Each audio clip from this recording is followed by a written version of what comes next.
আমরা মুসলমান, আমাদের আস্থা এবং বিশ্বাস থাকবে আল্লাহর উপরে। আজকে অন্তর্বর্তীকালীন সরকার সংবিধান নতুন ভাবে প্রণয়নের জন্য কমিশন গঠন করেছেন।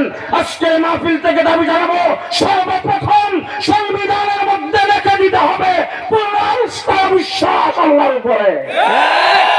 রাজি আছেন? রাজি আছেন? রাজি আছেন? করবো না ইনশাআল্লাহ? ইনশাআল্লাহ। 2 নম্বর, সংবিধান চলবে কোরআন হাদিসের ভিত্তিতে। কোরআন হাদিসের সাথে সাংঘর্ষিক কোন শব্দ সংবিধানে থাকতে পারবে না। ঠিক কিনা বলেন? 2 নম্বর কথা বলতে চাই, আমরা সবাই মুসলমান। আমরা মুসলমান হিসাবে এই দেশে বসবাস করতে চাই। এবার বলেন তো, আমরা এই দেশটা মুসলমানের দেশ, আমরা এই দেশে বাংলা ভাষায় কথা বলি। কোন ভাষায়? বাংলা ভাষায়। আমাদের পার্শ্ববর্তী কলিকাতা কোন ভাষায় কথা বলে? বাংলা ভাষায়। আমাদের পূর্ব দিকে ত্রিপুরা আগরতলা কোন ভাষায় কথা বলে? বাংলা ভাষা। আমাদের সিলেটের পূর্ব পাশে হলো আসাম, কোন ভাষায় কথা বলে? বাংলা ভাষা। তাহলে আসামও বাংলা, ত্রিপুরাও বাংলা, কলিকাতাও বাংলা। তাহলে কলিকাতার তারাও বাঙালি, আমরাও বাঙালি। এই জন্য তসলিমা নাসরিন একবার স্লোগান দিয়েছিল, এপার বাংলা ওপার বাংলা। তাহলে ওই পারেও বাংলা, এই পারেও বাংলা। আমরা 1947 সালে যখন ইংরেজ এই দেশ থেকে বিতাড়িত হয়েছে, দেশটা যখন নতুন করে আবার স্বাধীন হয়েছে 47 সনে দ্বিজাতি তত্ত্বের ভিত্তিতে, তখন কলিকাতা পড়ছে হিন্দুস্তানের অংশে, আমরা পড়ছি পাকিস্তানের অংশে। এবার আমার ওয়াজ শেষ, হযরত মাওলানা মুফতি মনির হোসেন কাসেমী সাহেব এসে বসে গেছেন, ওনার বয়ান আপনারা শুনবেন, উনি দোয়া করবেন। আমার ওয়াজ শেষ, আপনাদের দিয়ে বাকি ওয়াজটা করাইয়া আমরা বাঙালি হওয়ার পরে, বাংলা ভাষায় কথা বলার পরে আমরা হইলাম পাকিস্তানের অংশ, কলিকাতা হইল কেন হিন্দুস্তানের অংশ? আপনারা কইলে আমার ওয়াজ শেষ।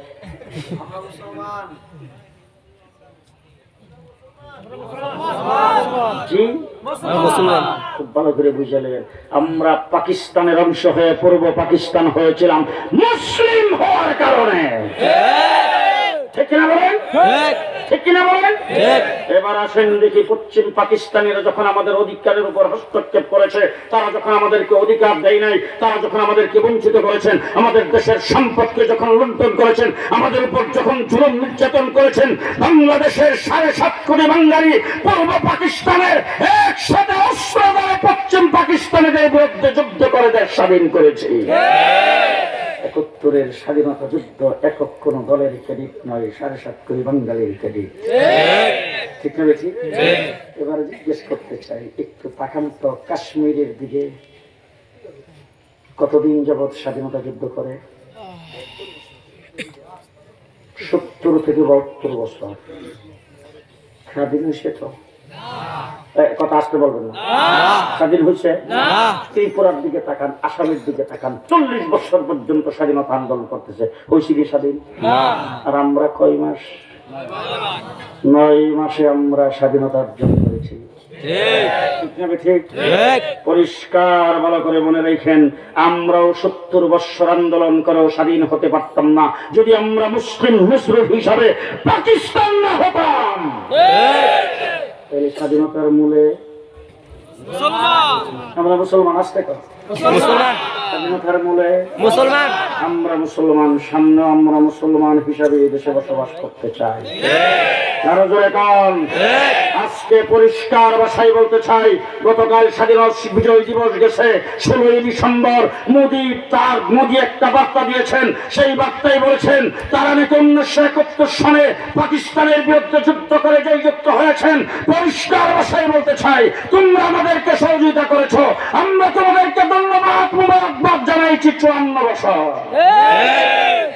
তোমরা আমাদেরকে সহযোগিতা করেছো, কিন্তু সহযোগিতা করার পরে পশ্চিম পাকিস্তানিরা যারা আমাদের দেশে যুদ্ধ করার জন্য আসছিল, তারা যত সম্পদ নিয়ে আসছিল, তারা যত অস্ত্র গোলাবারত নিয়ে আসছিল, যখন মুক্তিযুদ্ধ যখন এই দেশে ফাঁস করেছেন, যখন মুক্তিযুদ্ধ করে দেশ যখন স্বাধীন হয়েছে, তারা যখন এই দেশে আত্মসমর্পণ করেছে, তখন তাদের গনিমতের মাল সব তোমরা লুণ্ঠন করে নিয়ে গেছো। 54 বছর পর্যন্ত আমার দেশকে লুণ্ঠন করেছো, পানিতে মেরেছো তোমরা আমাদেরকে। ঠিক না ঠিক? কিন্তু আমরা তোমাদেরকে ধন্যবাদ জানাই, মুবারকবাদ জানাই। তাই বলে স্বাধীনতা তোমাদের স্বীকার করবা এটা হবে না। স্বাধীনতা আমাদের, স্বাধীনতা আমরা এনেছি, মুক্তিযুদ্ধ আমরা করেছি, জীবন আমরা দিয়েছি, কিনা বলেন? সুতরাং এই দেশটাকে এই সমস্ত কথাবার্তা বলে দখল করার চেষ্টা করতেছ। আমি গত 17টা বছর পর্যন্ত বক্তৃতাই করতে পালাবো না,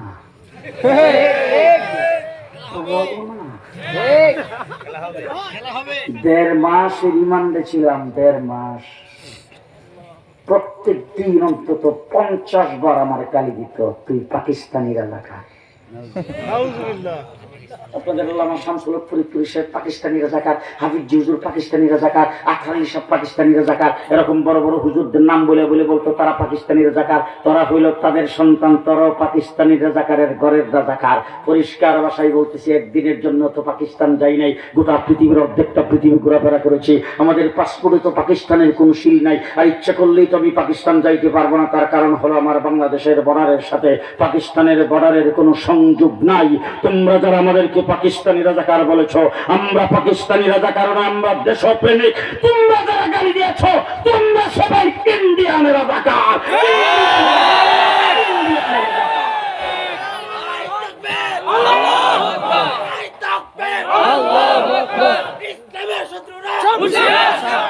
যাদেরকে পাকিস্তানি রাজাকার বলেছ তারা দেশের জন্য হুমকির সম্মুখীন নয়।